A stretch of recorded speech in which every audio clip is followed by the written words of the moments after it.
The architecture design process that's being taught in university and even sort of shown to you, or the lack of shown to you in the profession, is wrong. Basically, all my students who are going through university right now are not being taught how to design.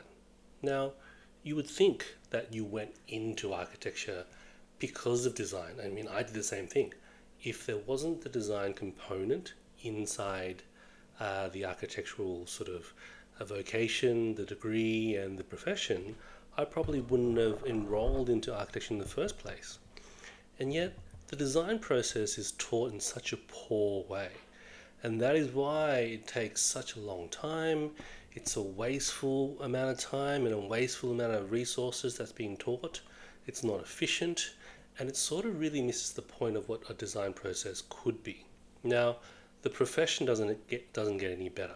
Out of all my years that I've been in the profession, not many people talk about design process and not really know what the actual efficient process could be, okay, and the power of it.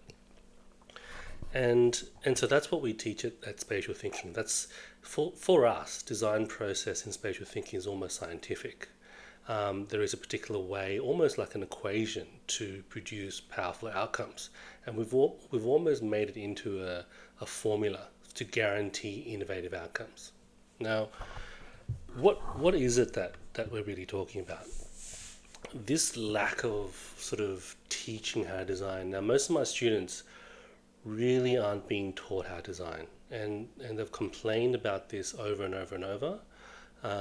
They're made to sort of jump hoops and fulfill requirements and deliver sort of the requirements of their assessments, and yet the only like the format of the curriculum is sort of fine. You are supposed to fulfill certain requirements of an assessment, but are you really being taught how to design, or are you just being shown things that have already been designed, like from famous architects or whatnot, right? Um, that is that main question. Now, I was coaching one of my students about spatial tectonics, and I'll expand upon what that means later on.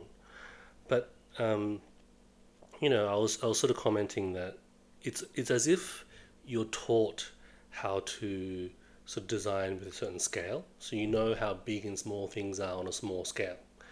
Then when it gets to a larger scale of things, you're just told to sort of look at some precedents or look at some general concepts like thresholds or light and shadow or sort of how to configure things, right?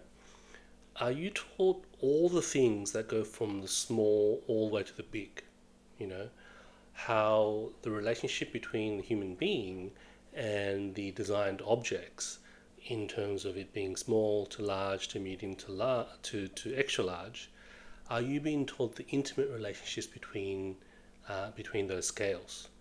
And that is what I would consider to be called spatial tectonics. Now, tectonics is actually a word that's used in construction a lot. It is about how junctions come together. And spatial tectonics is how space comes together, basically.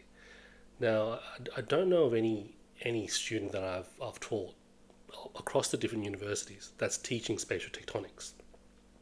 And in fact, when I was taught this 30 years ago, it turns out that it's also quite a rare sort of concept to have taught myself, right? So the professor that had taught me this concept, it turns out that it was the first time that it was being taught. I have looked on Google, I have looked online to sort of see if it is being taught, and it sort of is, but from on the ground, most of my students are not being taught the actual design process or how to design, or they're not being taught spatial tectonics. Okay.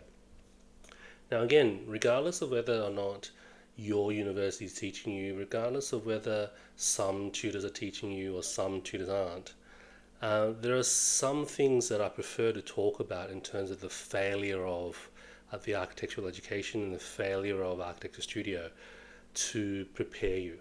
And the whole thing often seems to miss the point of where we're trying to go. Okay? On one hand, I think design is important, and the other part of it is a lot of people don't understand how powerful design can be. And I've personally witnessed the power of design throughout the profession, and I can give you tons of examples of where design has won out, even though it might not have been published. So I've won projects, or I've won certain things within the design process that has either saved projects or saved time, but it's just not published on the internet. Okay? So I think the power of design is missing from the universities and within the profession, right? It's missing in the profession, but they have the excuse that it's a business and they're focused on business goals and they don't have time to focus on design process as much. Okay, but there's no excuse for universities. They're supposed to be teaching you, at least in the theory of it, but they're missing the point of how powerful design can be. They're teaching you maybe the basics of a design process, but that actually means that they're not teaching you anything, because it just sort of, they run you through the requirements, they make you look at sort of famous people's work, but they're not teaching you the actual design process that's going to make sense, delivers power, and actually is useful in the profession and in any design project, and to produce any kind of innovation. Okay, so it misses the point. It misses the point of how design process can be actually super efficient as well. Now, often in the university, in architecture studios, it feels very, very forward looking. And what I mean by that is it's based on the next assessment and the next assessment after that, and we develop things based on concept and you sort of work towards the end. But in the professional world, I need to guarantee results. So I work backwards. Now, basically, from where backwards meets forwards, I need to figure out how to exactly deliver the results that we need within the time that is given. I teach my students that design doesn't stop when you reach a certain sort of innovation or conclusion. Design stops when you run out of time. You run out of time, and that is the main thing that you have to work against. Okay? Even though there is deadlines in the university, it often feels like we're sort of going forward into this unknown future of, we're going to end up with a project we don't know what the result is. Okay, again, at work I need to guarantee results. Are they teaching you how to guarantee results? Without that guarantee, you can't really work. It's not like I can sort of get to the end of a project and tell my client, well, I'm sorry, I ran out of time, I couldn't deliver the results, right? In university, you are, made to assess certain things, and therefore, if you couldn't deliver the results, maybe you fail, maybe. But it often also feels like those requirements are kind of missing, very structured results, very fixed outcomes, because the project itself at university is very fantasy based. For example, does it sort of really abide by the practical restrictions that we need, the limitations that we need in a professional context?